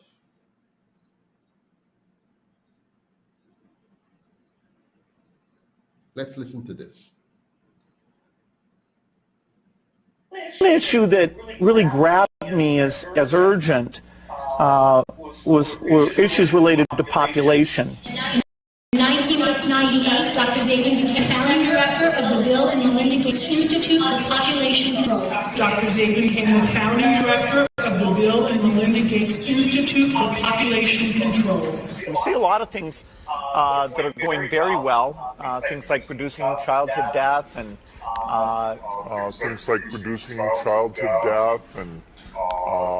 First, we've got population. The world today has 6.8 billion people. That's headed up to about 9 billion. Now, if we do a really great job on new vaccines, healthcare, reproductive health services, we could lower that by perhaps 10 or 15%. Now, if we do a really great job on new vaccines, healthcare, reproductive health services, we could lower that by perhaps 10 or 15%. The problem is that the population is growing the fastest where people are less able to deal with it. So it's in the very poorest places that you're going to have a tripling in population by 2050. And so their ability to feed, educate, provide jobs, stability, protect the environment in those locations mean they're faced with an almost impossible problem. Here we can see a chart that looks at the total world population over the last several hundred years. And at first glance, this is a bit scary. We go from less than 1 billion in 1800, and then 3, 4, 5, 6, and 7.4 billion where we are today is happening even faster. So Melinda and I wondered whether providing new medicines and keeping children alive, would that create more of a population problem? And what the developing world does not need is more children. And I think that was the biggest aha to Bill and me when we got into this work, is we asked ourselves, of course, the same hard-nosed question you'd ask, which is, if you get into this work and you start to save these children, will women just keep overpopulating the world? And thank goodness the converse is absolutely true. This is a very important question to get right, because it was absolutely key for me. When our foundation first started up, it was focused on reproductive health. That was the main thing we did because I thought, population growth in poor countries is the biggest problem they face. You've got to help mothers who want to limit family size have the tools and education to do that.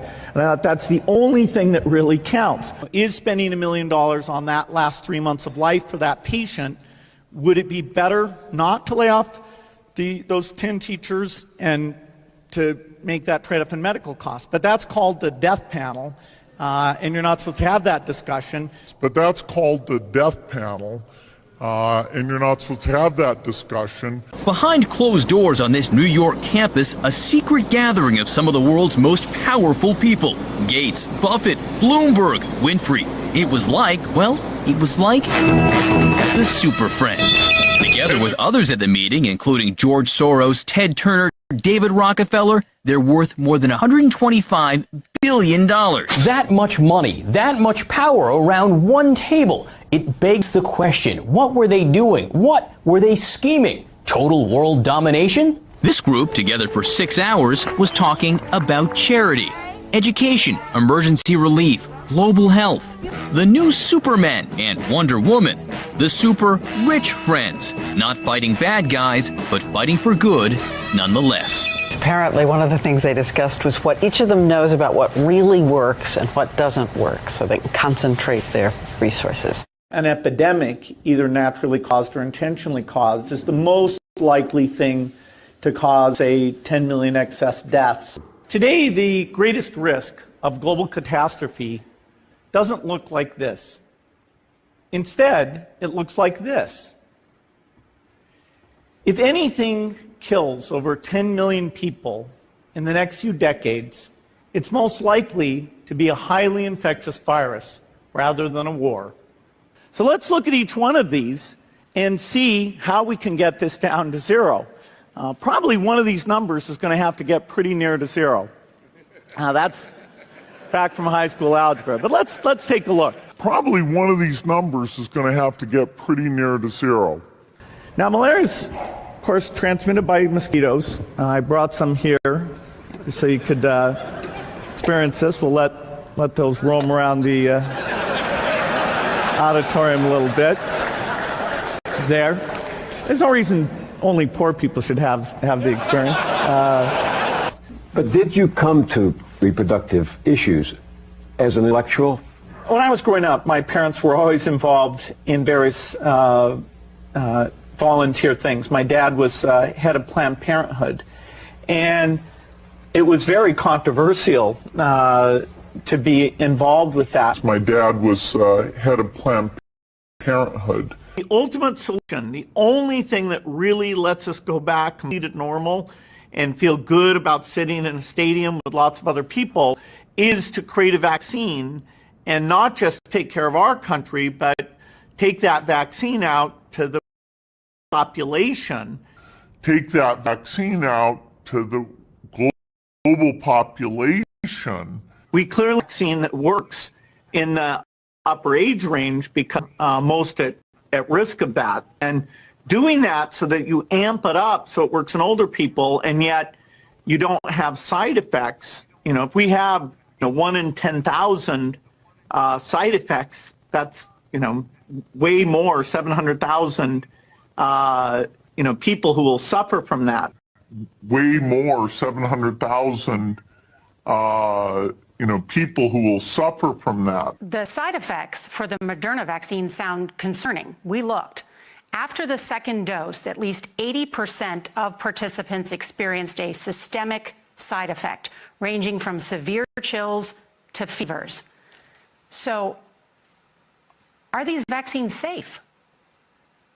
Well, the FDA, not being pressured, will look hard at that. The FDA is the gold standard of regulators, and their current guidance on this, if they stick with that, is very, very appropriate. And the side effects were not super severe. That is, it didn't cause permanent health problems for the things there. Moderna did have to go with a fairly high dose, and so to get the antibodies.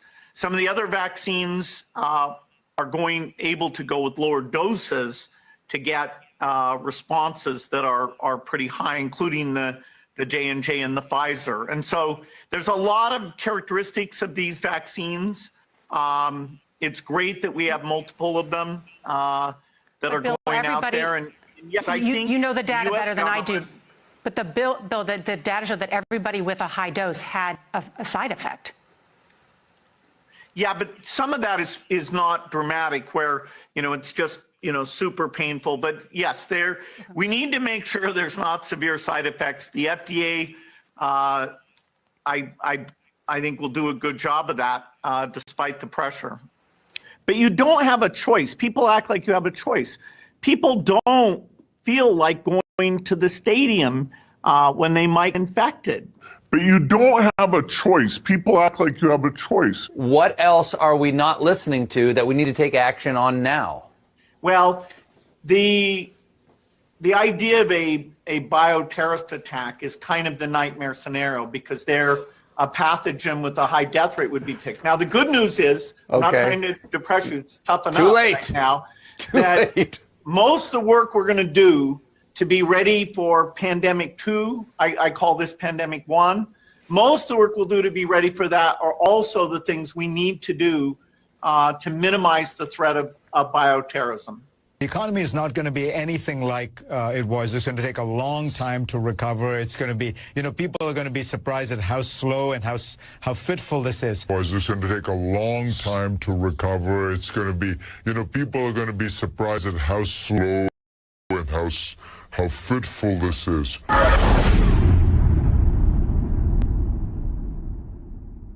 When I tell you to supplement your natural diet so you'll be healthier and fund the M4 at the same time, I'm not lecturing you.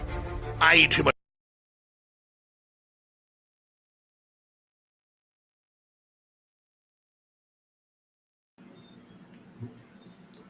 My God, could you stomach that? Did you hear this fella? Did you see his face? Did you listen to what he's saying? Did you read between the lines when he wasn't being very clear, but clear nonetheless? This fellow is extremely dangerous. Very dangerous. And he has extensive sway over the WHO. He and many like him have extensive sway over the governments of the world, be it the USA, the UK, the European Union. These guys are dangerous. We need to extricate Jamaica from their claws very quickly. We need to make Jamaica the one true free country on the planet. And we're not going to get there with these two parties that have been governing our country illegally, by the way, not illegally, unjustly, because they were not legitimate. They were placed in front of us by the colonial powers, who worked with them to get rid of Marcus Garvey, to wipe out the teachings of Marcus Garvey, to wipe out the political party of Marcus Garvey that would have united us and built us into a great nation, no less than Singapore.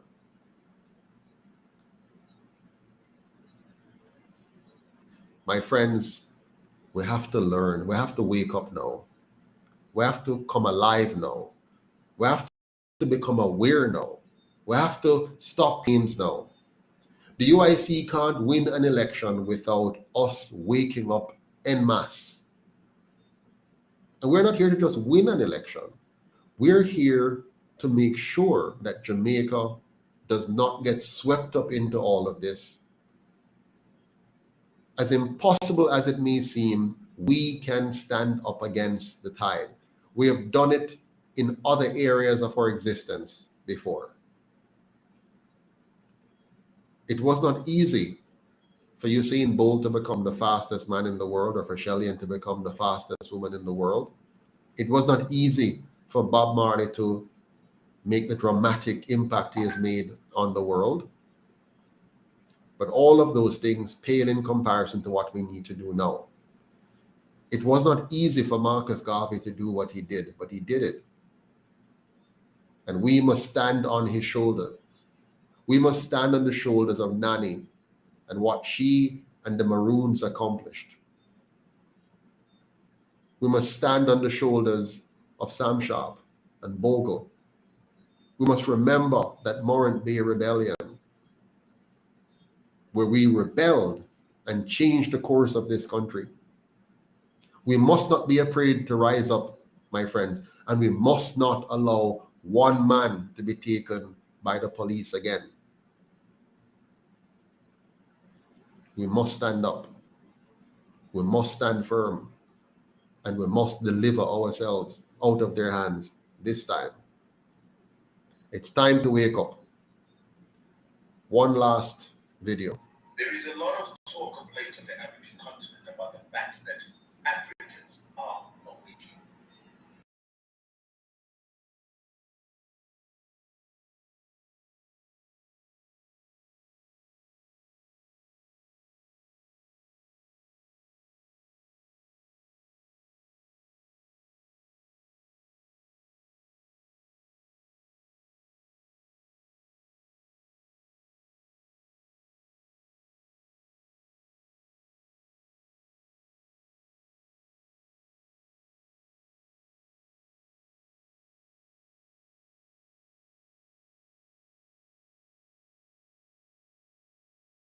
There is a lot of talk of late on the African continent about the fact that Africans are awaking.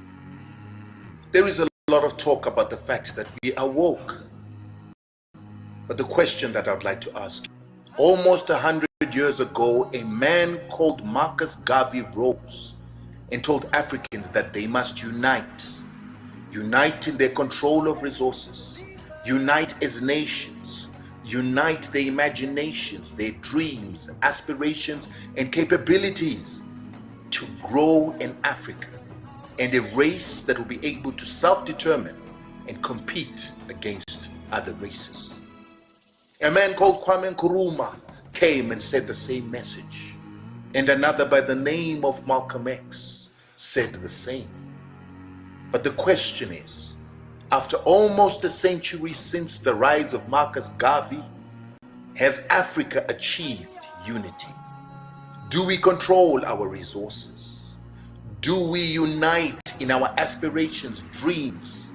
And have we elevated Africa into a continent and a race that can compete and self-determine against other races? The truth of the matter is we have failed. We have failed because we have remained divided. We've continued to work as 54 different states that continue to be subjugated. This is why the French continue to have 14 colonies on the African continent. It is why 36 African countries have got American bases and AFRICOM on their soil. It is why many African countries continue to sell their resources, their institutions, for debt countries like China. The question that I'm now challenging you, the woke generation, with is, what are we going to do about it? The reason we've got wars on the African continent is because we're being divided for conquest. The reason we've got sanctions on the African continent is that all the independent knowledge and education, the power to take control of our resources, can be destroyed so that Africa can continue to be colonized by our Western colonizers. This is why now we need to rise. Remember that you, the African American, with all your paper money, the greatest wealth among all black nations, only have paper money, but the true wealth is in Africa. The true wealth is the reason why Africa is under sanctions and war, the one that Europeans want to keep for themselves. You need to bring your paper money, your skill, your knowledge, your frustration, back to Africa to invest it in the control of real wealth and real resources in the form of the oil, the diamonds, chrome, lithium, cassiterite, and all the other resources that the Western worlds are fighting to control in Africa. Your paper money can be leveraged into machines, skills, technology, and the knowledge that Africa needs in order to move and prosper. You, the Caribbean, skill, you, the Jamaican,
Hi, everyone. I hope you can all hear me. Can you hear me?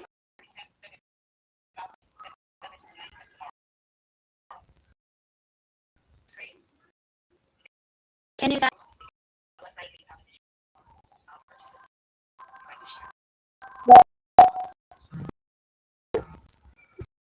Hello, everyone. Can you... Okay, Mr. President drops off for a second, but he's back now. All right.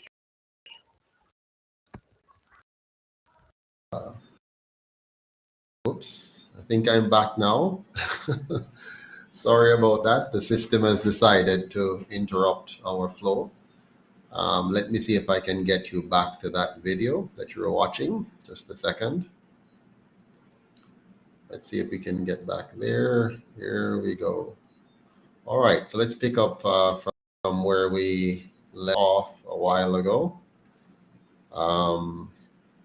You know, we always have these challenges, especially as we get to the meat of the matter.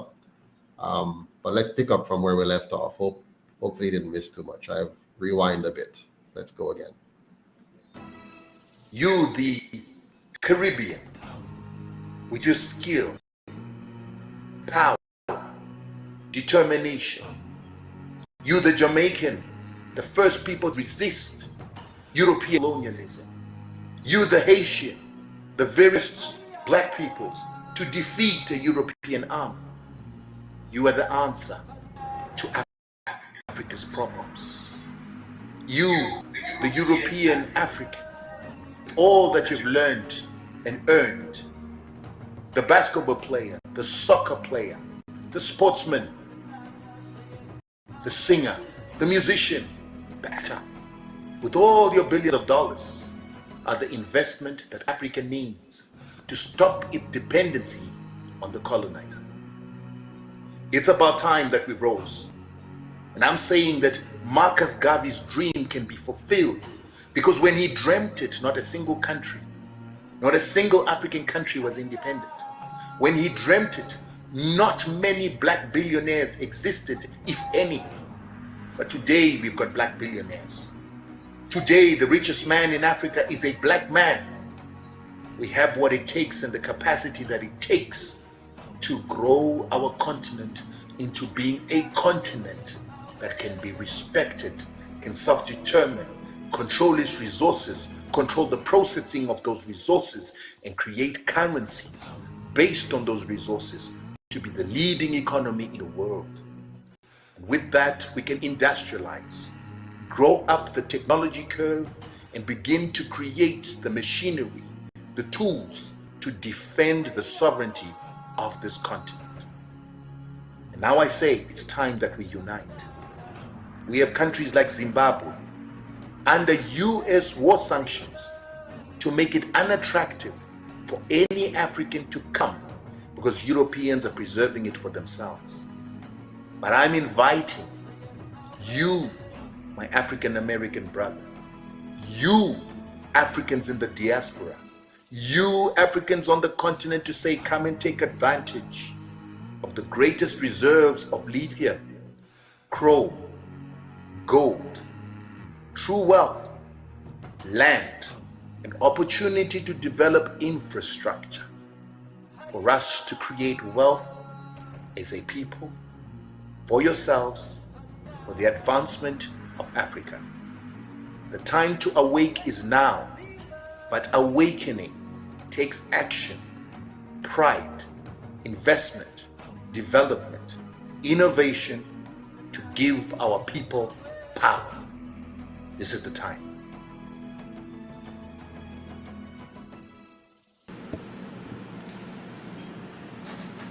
Yes, this is indeed the time. This is indeed the time for us to awake. The video you just watched was from an African's perspective, but let me now reframe it for you in a Jamaican perspective. We, the Jamaican people, for the most part, are Africans. We are among the African diaspora. We belong here in Jamaica. We belong in Africa. Africa is our land. Jamaica is our land. The admonition, the call to action is for us to wake up. It's time for us to go back to Africa. Not physically necessarily, but by uniting as Africans here at home, in the diaspora and in the motherland. Let us begin that journey by making Jamaica the citadel of real unity. Let's make Jamaica the citadel of real unity, true freedom, and pure prosperity. I choose those words very carefully. The United Independence Congress of Jamaica was formed to unite the Jamaican people, to call us out of the two tribes into which we have been divided, that we may become one again. One God, one destiny, one nation, one purpose. And that purpose, at least to me, is for us to implement the best system of governance the world has ever seen. One that will respect the sovereignty of each and every one of us. One that will respect the fundamental right of every man and woman to be free. One that will teach us how to achieve prosperity purely. And what do I mean by that? Prosperity must be built on the freedom to trade value for value with each other, without force, without fraud, without coercion of any form. So we want real unity by getting rid of the partisan model of governance that the Europeans have given us to destroy us, and embracing a non-partisan constitutional republic, one where there's no foreigner or even one among us who is considered our sovereign and superior to any of us, but one where each of us are sovereign in his or her own right, where your life, your liberty, and your property is fully protected and fully respected by your government, and most importantly, by your constitution.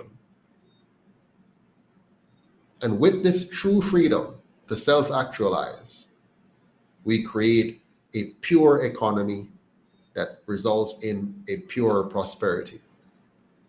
Let us throw off the yoke of colonialism, its system of governance, its system of economics, its system of education, its system of healthcare, and its idea of civility. Let us show the world what a real civilized nation should look like. One where our brains are not twisted to misunderstand our gender. One where our minds are not twisted to misunderstand the role and purpose of the family and the role of each person within that family. One where our monetary system is not a debt-based system that undermines our purchasing power and degrades and destroys the value of our money. One where our economy is built from the bottom up instead of controlled from the top down to benefit a few at the expense of the many. Let us rise up now and build and create that new Jamaica. A Jamaica that is safe, a Jamaica that is clean, a Jamaica that is orderly, a Jamaica where every one of us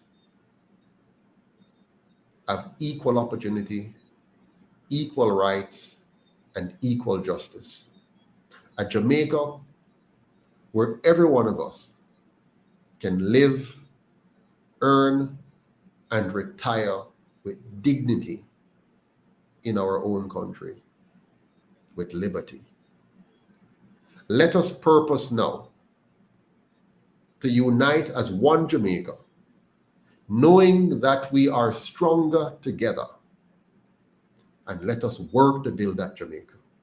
Let us undo and unlearn the shackles that have been placed on our minds by a system written by those who enslaved us, raped us, and robbed us.